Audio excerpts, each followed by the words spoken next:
In spite of considerable harassment, professional pilots continue to come forward with their accounts of incredible encounters with UFOs. Inventor and author Dr. Richard Haynes is seen here working with his computerized research file of over 3,000 UFO sightings by commercial and military pilots. Because good eyesight and sharp abilities of observation are required to become a professional pilot, Dr. Haynes believes that the testimony of these credible witnesses cannot be ignored. We're not dealing with mental projections or hallucinations on the part of the witness, but with a real physical phenomenon.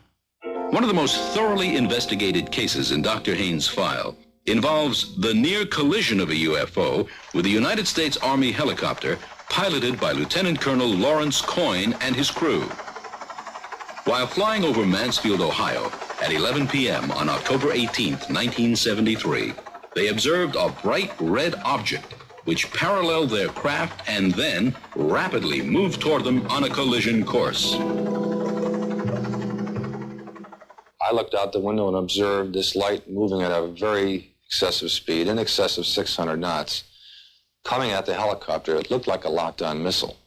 A family of 5 in a car observed the strange red object on a collision course with Colonel Coyne's helicopter. They pulled off the road to watch. The thing that makes this particular evening a unique experience was that it was almost a mid-air collision with an object that you know as a UFO. We did not know it was such until it was on top of the helicopter, and that took just a matter of minutes. Colonel Coyne put the helicopter into a dive to try to avoid impact. When he and his crew looked up, the object was keeping pace with them.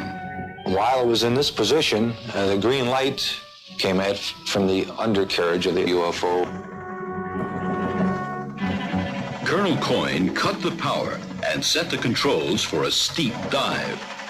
In spite of this, the helicopter was pulled upward toward the UFO from an altitude of 1,700 feet to an altitude of above 3,700 feet.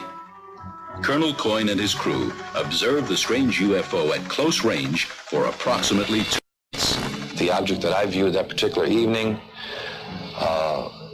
had a high degree of technology. It was composed of a structure and a design that we do not have. The object can move through the atmosphere without causing any turbulence. It can move at high speeds below 10,000 feet. There are no vertical or horizontal stabilizers, no landing gear, no source of propulsion reflected on the craft. It looks like it could go fly in space.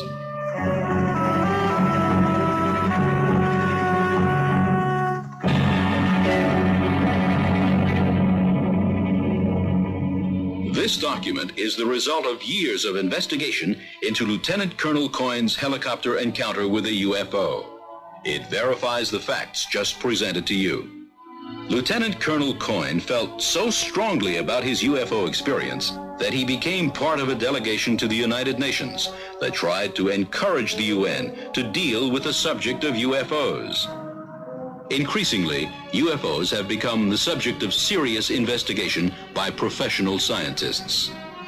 One of the 12 scientists to give evidence before the U.S. congressional hearings on UFOs is California nuclear physicist Stanton Friedman, who spent 14 years in private industry working extensively on classified government-sponsored projects such as this nuclear rocket engine and other advanced space systems.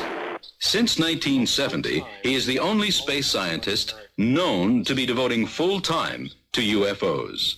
After 21 years of study and investigation, I'm convinced that the evidence is simply overwhelming that our planet Earth is being visited by intelligently controlled vehicles whose origin is off the Earth.